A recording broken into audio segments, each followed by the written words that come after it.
The impossible discovery. The stars were silent that night. Too silent.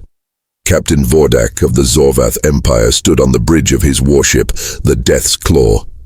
His 6 eyes scanned the darkness of space. Everything seemed normal. His ship was the most powerful in the Galactic Council fleet. Nothing could touch it. Nothing could destroy it. "Captain," his officer said, "we are approaching the human colony now." Vordak smiled with his sharp teeth. Humans, such a weak species. They had joined the galaxy only 50 years ago. They had no real weapons, no strong armies. The Council had decided these humans needed to learn a lesson. "Prepare all weapons," Vordak commanded. "Show them what happens when they refuse the Council's orders." The human colony planet appeared on the screens. It was small, simple. A few buildings scattered across green fields. Maybe 10,000 humans lived there. They had been warned 3 times to leave this sector. They had refused politely every time. Now, the Council would make them leave by force. "Captain, we are receiving a message from the colony," the communications officer reported. "Ignore it," Vordak said. "Charge the main cannon. We will destroy their largest city first." But then something strange happened. The lights on the bridge flickered. Just for a second, Vordak's eyes narrowed. "What was that?" "Unknown, sir," the engineer said, checking his console. "All systems are showing normal readings." The lights flickered again. This time longer. "Captain," the sensor officer shouted. "I'm detecting a massive energy signature. It's right in front of us." "What?" "There's nothing there." Vordak looked at the main screen. Empty space, just stars and darkness. "Sir, the readings are off the scale. Something is bending space itself around us." Vordak felt something he hadn't felt in 20 years of military service. Fear. Shields to maximum. Evasive maneuvers. The ship turned sharply, but it was too late. The darkness in front of them unmoved. Space itself seemed to crack open. A black void appeared, darker than anything Vordak had ever seen. It wasn't a black hole. It wasn't a portal. It was something else. Something that shouldn't exist. "All power is failing," the engineer screamed. "Every system is going offline." The bridge went completely dark. Emergency lights didn't come on. Backup generators didn't activate. The entire ship was dead in space. Through the windows, Vordak could see something impossible. The stars around them were bending, twisting. Reality itself was breaking. "Send a distress signal." "Send it now." Vordak grabbed his communications officer. "I'm trying, sir. The system is... Wait. It's working." Vordak rushed to the communication console. He had to warn the Council. He had to tell them what was happening. "This is Captain Vordak of the Death's Claw to Galactic Council Command. We are under attack. The humans, they have something. They're using dark matter itself." "How is this even?" The ship shook violently. Vordak was thrown to the floor. Around him, his crew was screaming. The walls of the ship began to bend inward. The metal groaned and twisted.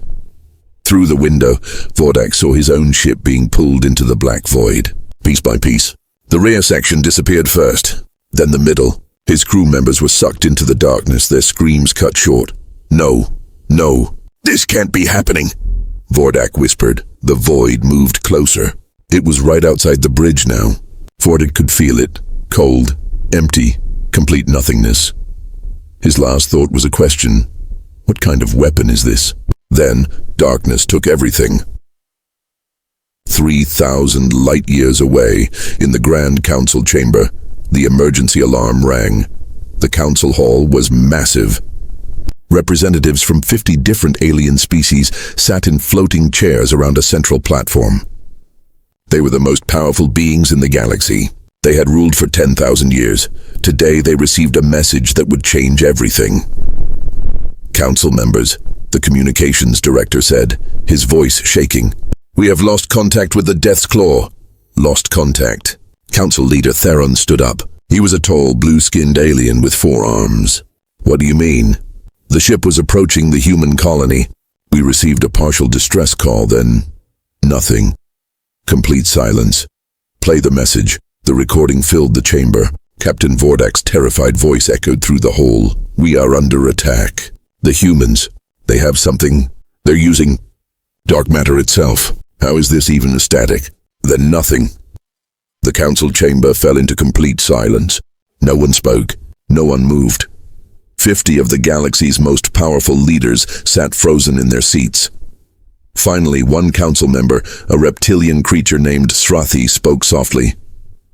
"Did he say dark matter?" "That's impossible," another member whispered. "No species has ever controlled dark matter. It can't be done." Council leader Theron's forehands gripped his chair. "Send a reconnaissance fleet. 3 ships. They are to observe only. Do not engage the humans. I want to know what happened to the Death's Claw." "Yes, Council leader." As the meeting ended, Theron remained in his seat. He stared at the star map showing human territory. Such a small area, such a weak species. But now, one of the Council's strongest warships was gone. Vanished. No debris. No survivors. Nothing. For the first time in his long life, Theron felt something cold settle in his stomach. What had humanity done? And more importantly, what else were they hiding? The Council's fear grows. 3 days had passed since the Death's Claw disappeared. 3 days of silence. 3 days of fear. Council leader Theron stood alone in his private chamber, staring at the holographic display. The screen showed empty space. The exact location where Captain Vordak's ship had been. Nothing. Not even a single piece of metal. No radiation. No energy signature.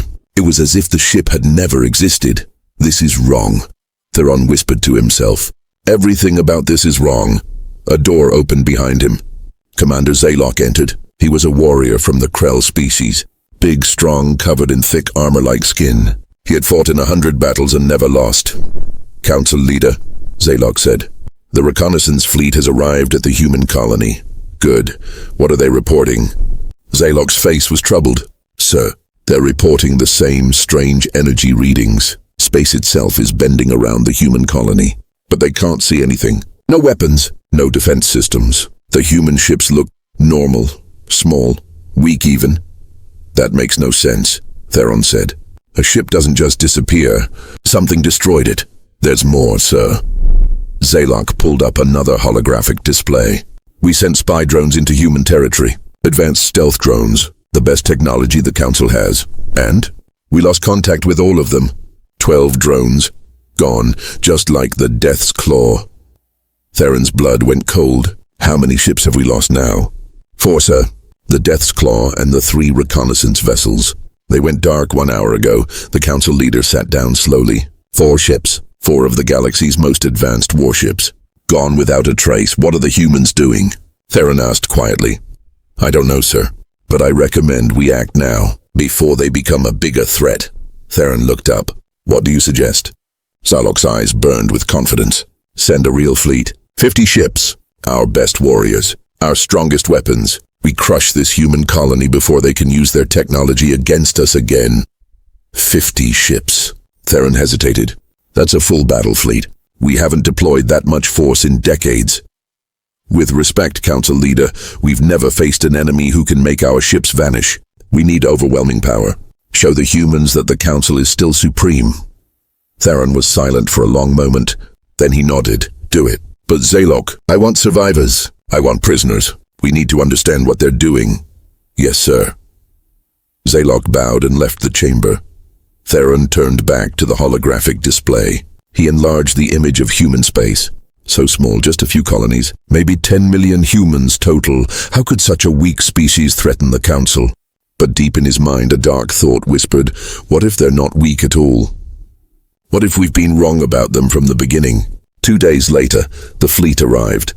50 warships dropped out of hyperspace around the human colony. They were massive.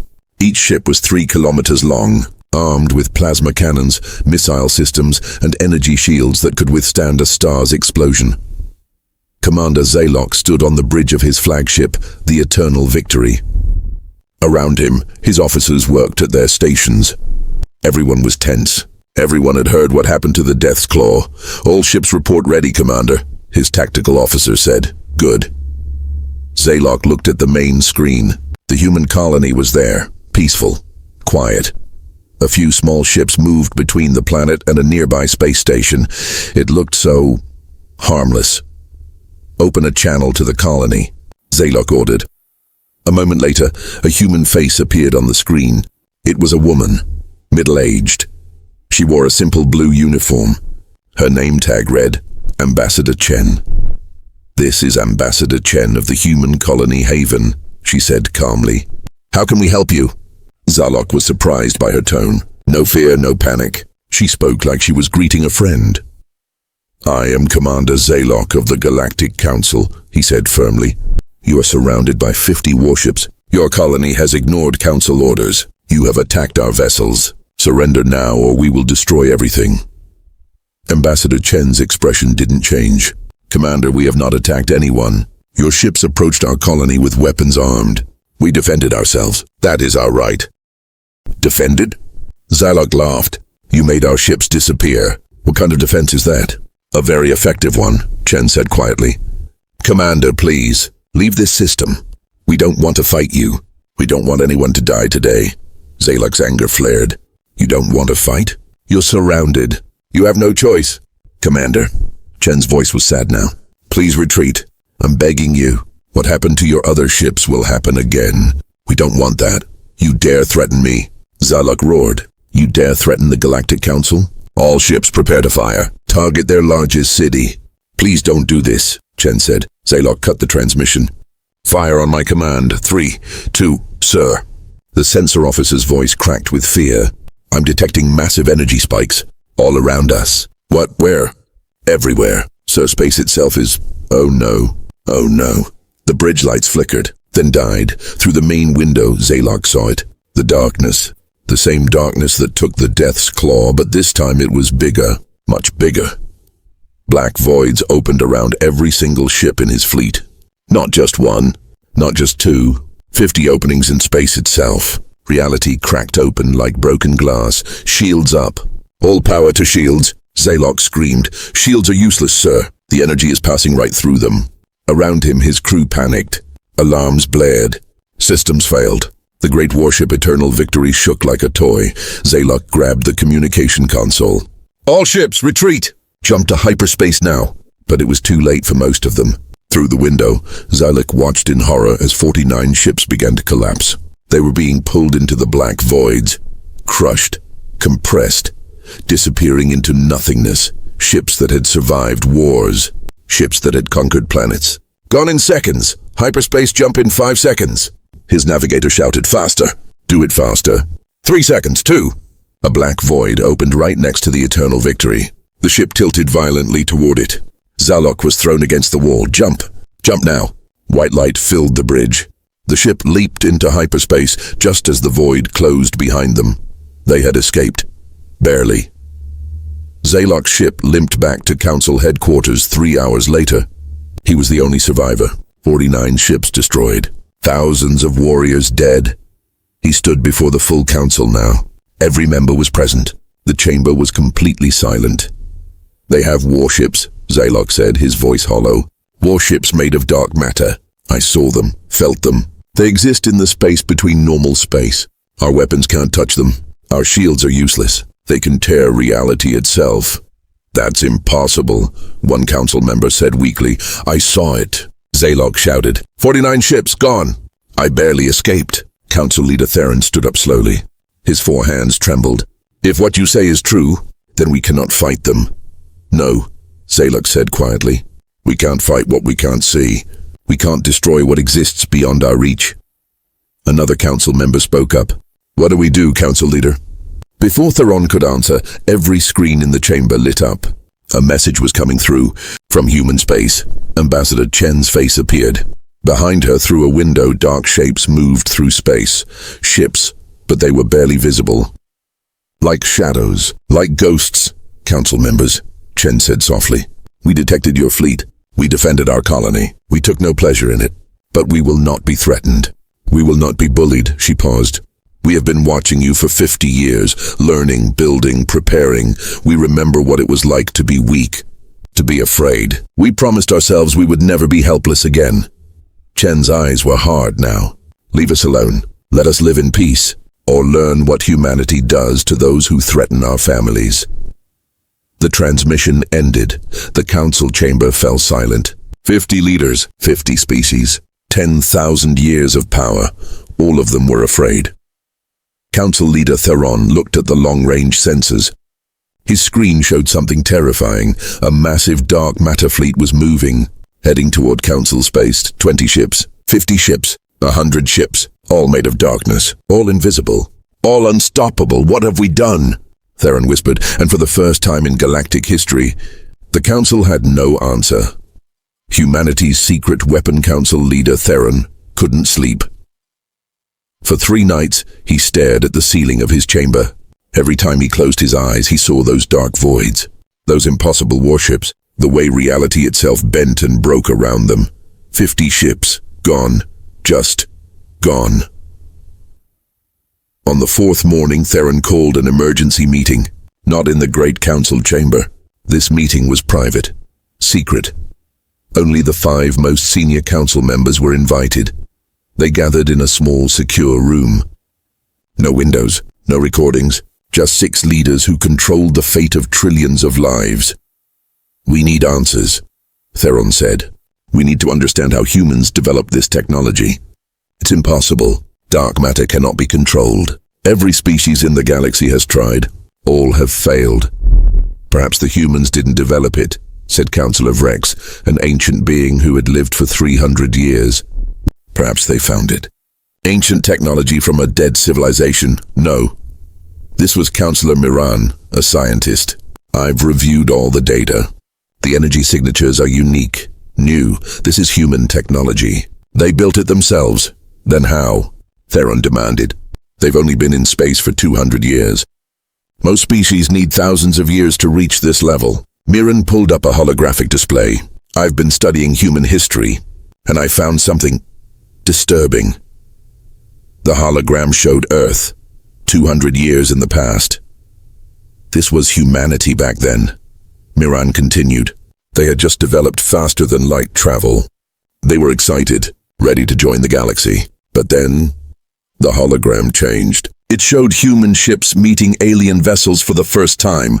"They met us, the Council, and we treated them terribly," Theron remembered. Back then, humans were considered a joke, weak, primitive. The Council barely acknowledged their existence. Some species hunted humans for sport, others enslaved them. The Council did nothing to stop it. For 50 years, humans suffered, Miran said quietly.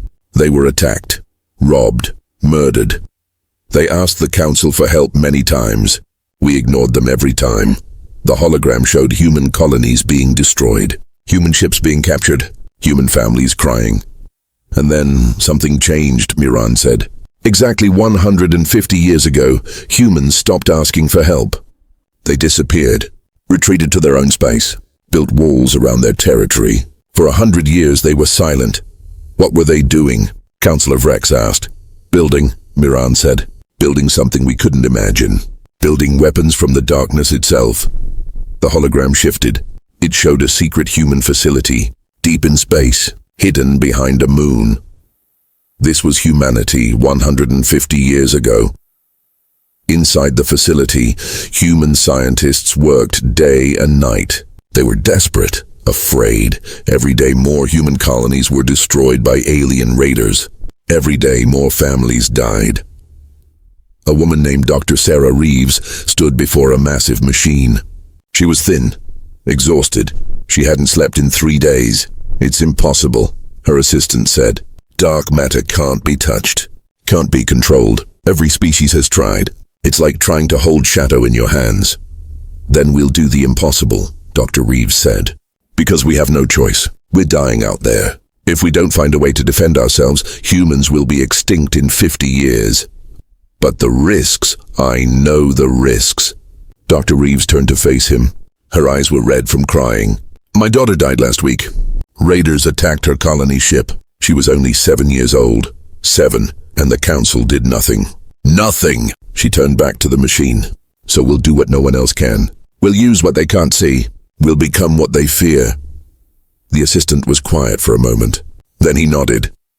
"What do you need?" "Everything," Dr. Reeves said. "Every resource humanity has. Every scientist. Every engineer. We're going to bend reality itself. Or die trying." Back in the present, Councillor Miran continued the story. Dr. Reeves and her team worked for 30 years. They failed thousands of times. Many died in the experiments. Dark matter is dangerous, unpredictable, it exists outside normal physics. The hologram showed explosions, failed tests, scientists being pulled into dark matter voids, screaming, but humans are stubborn, Miran said. They don't give up, even when logic says they should. They kept trying, kept failing, kept learning. The hologram showed a breakthrough, a small dark matter container, floating, stable. They finally did it. They found a way to trap dark matter, to hold it, to shape it. It required technology we don't have, mathematics we don't understand. They approached the problem completely differently than any other species. How? Theron asked. They stopped trying to control dark matter with force, Miran explained. Instead, they worked with it. They created quantum fields that dark matter wanted to stay in. They made prisons that darkness chose to enter. It's beautiful, actually, and terrifying. The hologram showed the first dark matter warship being built. It looked like a ghost, barely visible, like smoke given shape. Once they had the basics, they built quickly, in secret. For 100 years, they created an entire fleet. Hundreds of ships, all invisible, all unstoppable. They were preparing for what? Councillor Vrex asked. For revenge, Miran said softly. Or protection, maybe both. The hologram changed again. It showed Ambassador Chen, but younger, 50 years ago. She stood in a human military academy, addressing new recruits. We have been hurt, young Chen said to the crowd. We have been killed. We have been ignored. The galaxy thinks we are weak. They think we don't matter. She paused. Behind her, a dark matter ship appeared on the screen. Beautiful, deadly, but we have built something they cannot imagine. We have mastered the force that holds the universe together. We are no longer the weak species that begged for mercy. We are no longer helpless. The recruits cheered. But Chen raised her hand for silence. We will not become monsters. We will not become like those who hurt us. We use this power only to protect, only to defend. We will offer peace first. Always. But if peace is refused, she looked directly at the camera, then they will learn that darkness is not empty. Darkness is patient. Darkness is strong. And darkness never forgets. In the present, the council chamber was silent. Theron felt sick. We created this. Our cruelty, our ignorance. We pushed them to become this. Yes, Miran said. We did. So what do we do now? Councillor Vrex asked. We cannot fight them. Our weapons are useless. They can erase entire fleets before anyone could answer.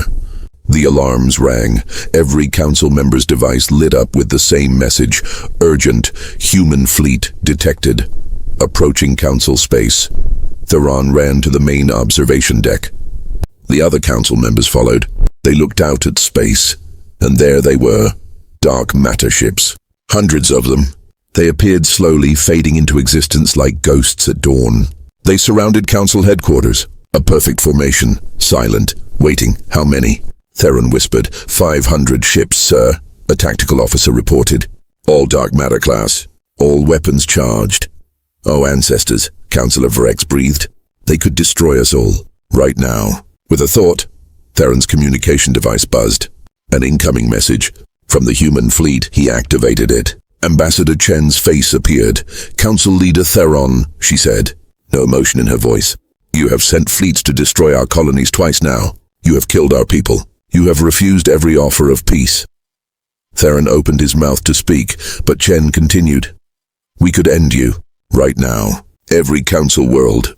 Every station. Every ship. We could erase you from existence.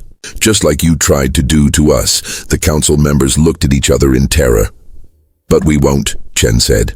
Because we are not you. We remember mercy. We remember what it means to be weak. So I'm going to offer you something you never offered us. A choice. She leaned forward.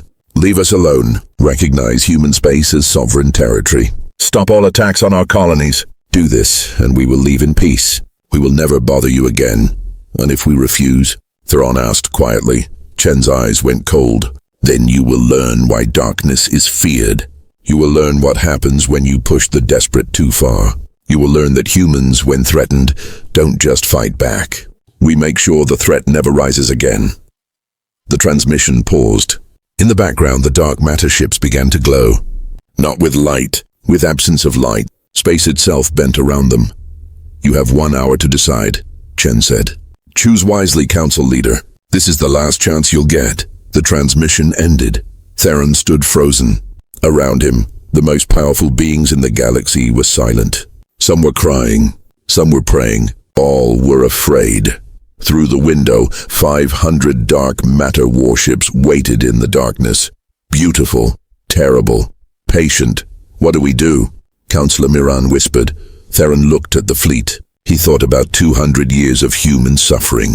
He thought about all the times the Council could have helped and didn't. He thought about Dr. Reeves working for 30 years, driven by the death of her daughter. He thought about what mercy looked like when offered by someone who had every reason to destroy you. We surrender, Theron said quietly. What?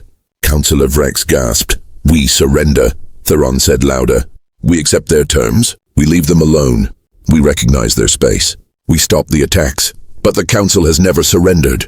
Not in 10,000 years. Theron turned to face them. Then it's time we learned. They're giving us a chance to live. To learn, to be better. That's more mercy than we ever showed them. He walked to the communication console. His hand shook as he opened a channel to the human fleet. Ambassador Chen, he said. The Galactic Council accepts your terms. We surrender. We will leave human space alone. We will recognize your sovereignty. We will order all attacks to cease immediately. There was a long pause. Then Chen appeared on screen again. She looked sad, relieved, tired. Thank you, Council Leader, she said. You've made the right choice. For both our peoples, I have one question, Theron said. If we had refused, would you really have destroyed us all? Chen was quiet for a moment. I don't know, she said honestly. I hope we never have to find out. The dark matter ships began to fade. One by one they disappeared back into the darkness, back into the space between spaces. Within minutes they were gone, but everyone knew the truth. They were still there, still watching, still waiting, and if the Council ever forgot this lesson, the darkness would return, the battle that changed everything. The surrender lasted exactly 12 days. Council Leader Theron thought it was over. He thought the galaxy had finally learned peace. He was wrong. On the 13th day, the Krell Emperor made his move. Emperor Draxis was the ruler of the Krell species. They were warriors, conquerors. For 5,000 years, they had never bowed to anyone. They had the largest military in the galaxy, the strongest weapons, the most pride, and pride, Theron would learn, was the most dangerous weapon of all. It started with a secret meeting. Deep in Krell space, on the fortress world of Krell Prime, Emperor Draxis gathered his war council. 20 of his best generals surrounded him. All of them were angry about the council's surrender. Disgraceful. General Croth slammed his fist on the table. We surrendered to humans. Humans, they're insects. We should crush them. The council is weak, another general said. Theron is a coward. He gave up without even trying to fight. Emperor Draxis sat in silence. He was old, covered in scars from 100 battles. His eyes were cold and calculating. He had ruled the Krell Empire for 60 years and never lost a war. He wasn't about to start now. The council may have surrendered, Draxis said slowly. But the Krell Empire has not. We will not bow to these humans. We will not accept their threats. But sir, one general said nervously, they're dark matter ships. Our weapons can't touch them. We saw what happened to Commander Zalok's fleet. 49 ships destroyed in minutes.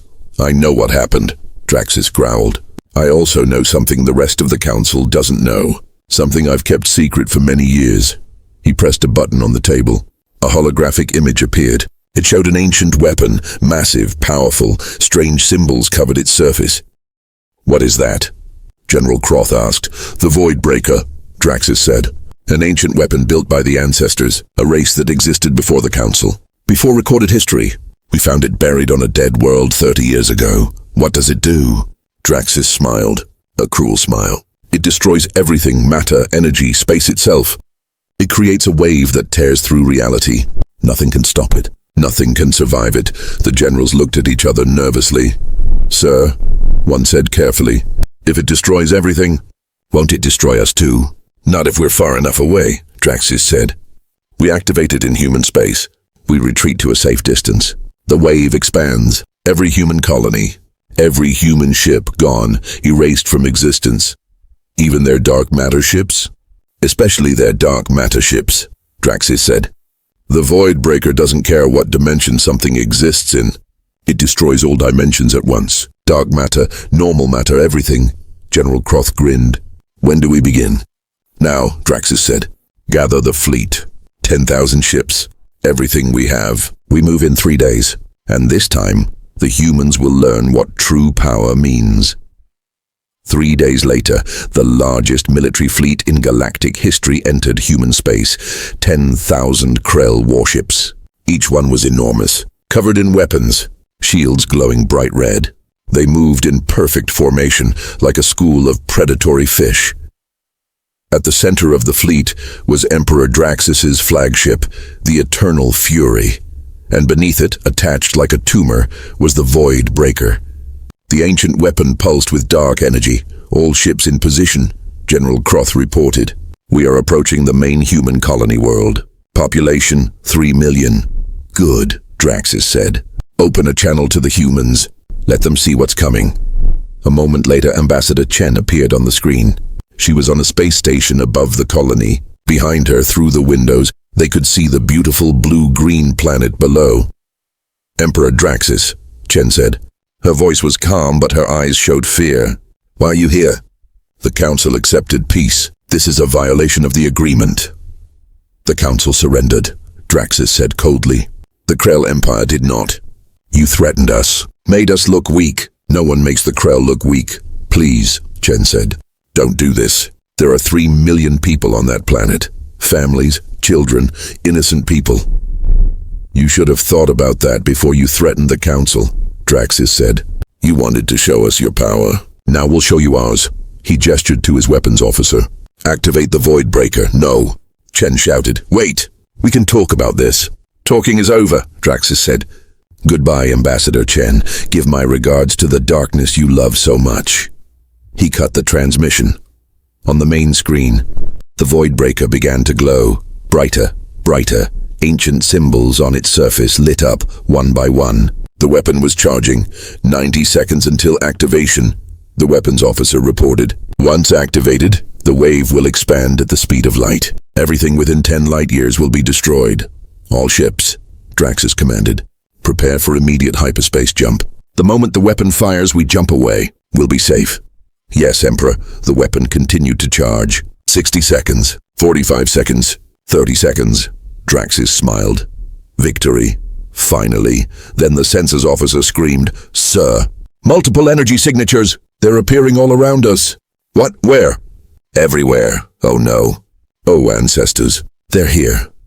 Through the main window the darkness came, but not like before. This was different. This was bigger. Space itself began to crack.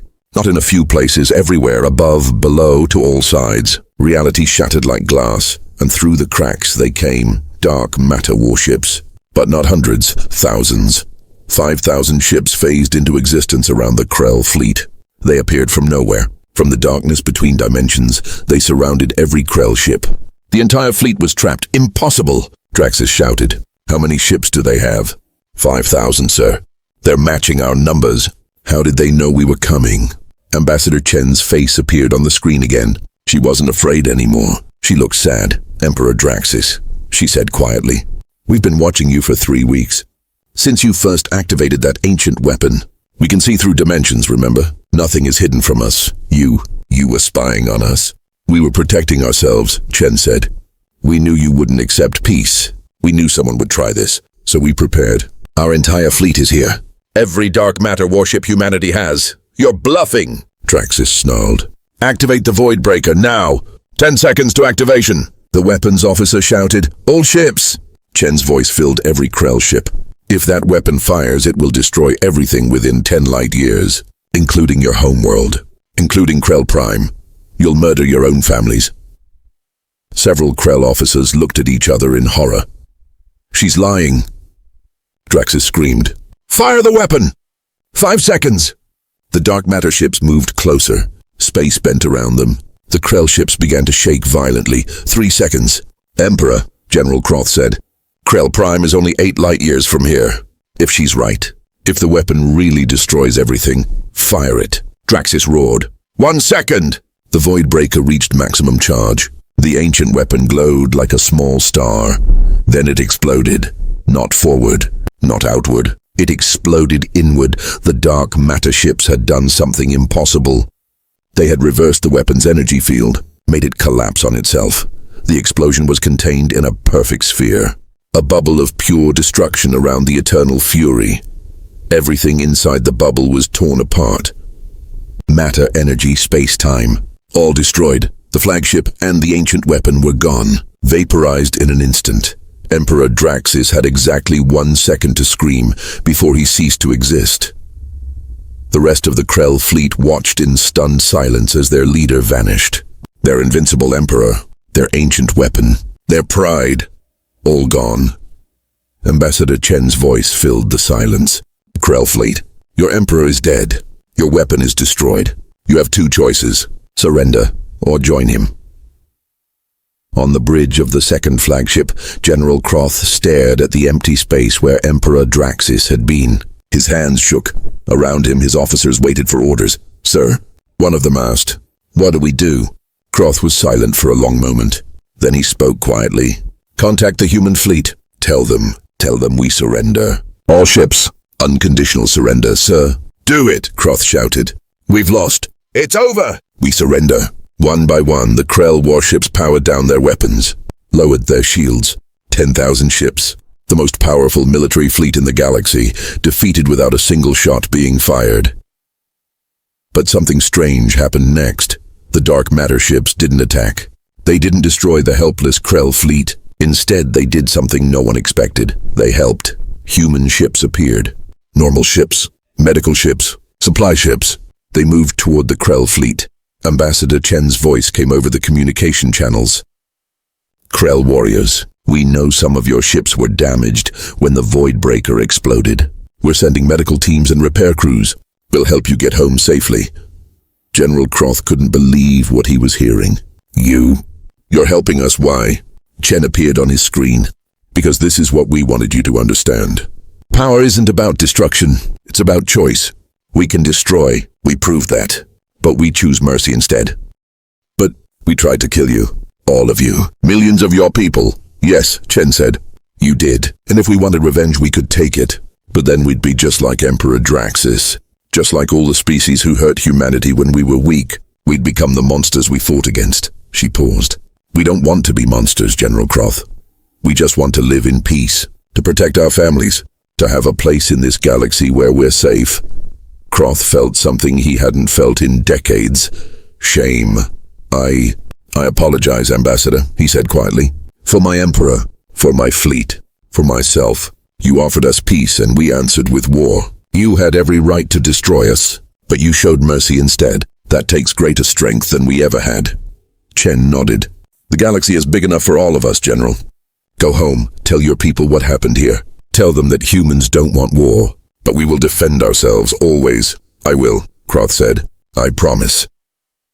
6 hours later, the Krell fleet jumped to hyperspace. All 10,000 ships, limping home, defeated, but alive. The dark matter ships watched them go. Then, one by one, they faded back into darkness. On the space station above the human colony, Ambassador Chen stood at a window. She watched the stars. So peaceful now. So quiet. Her assistant came up beside her. "Ambassador, the Council is calling. Council Leader Theron wants to speak with you." "Put him through." Theron's face appeared on a screen. He looked exhausted, relieved. "Ambassador Chen, we received the reports. The Krell fleet, Emperor Draxus, the ancient weapon, all of it." "Yes." "You saved us," Theron said. "If that weapon had fired, half the galaxy would have been destroyed, including Council headquarters. Including my home world." Chen nodded. "We know." "You could have destroyed the Krell," Theron continued. "They deserved it. They tried to commit genocide, but you chose mercy. Again, why?" Chen looked out at the stars. "Because someone has to break the cycle, Council Leader. For thousands of years, the galaxy has lived by one rule. The strong dominate the weak. The powerful crush everyone else. That's how it's always been." She turned to face the screen. "But humans learned something from our suffering. We learned that strength without mercy is just violence. Power without compassion is just tyranny. We were hurt for a long time. We could let that pain turn us into killers, or we could choose to be better. Theron was quiet for a moment. Then he said, "The Council would like to extend a formal invitation. We want humans to join the Council, not as observers, as full members, equal partners." Chen smiled. A real smile. "We accept, Council Leader. But on one condition." "What's that?" "The Council stops ignoring the weak species. The small colonies, the ones who have no voice. If humanity joins, we speak for them too. We protect them. No more looking away while the strong hurt the weak. That ends now." Theron nodded slowly. "Agreed. The galaxy is changing, Ambassador. Maybe it's time we changed with it." "Maybe it is," Chen said. The transmission ended. Chen stood alone at the window. Outside in the darkness of space, she knew the dark matter fleet was still there. Still watching. Still protecting. Humanity had been tested. By fear, by hatred, by pride. And humanity had chosen mercy. The galaxy would never forget that.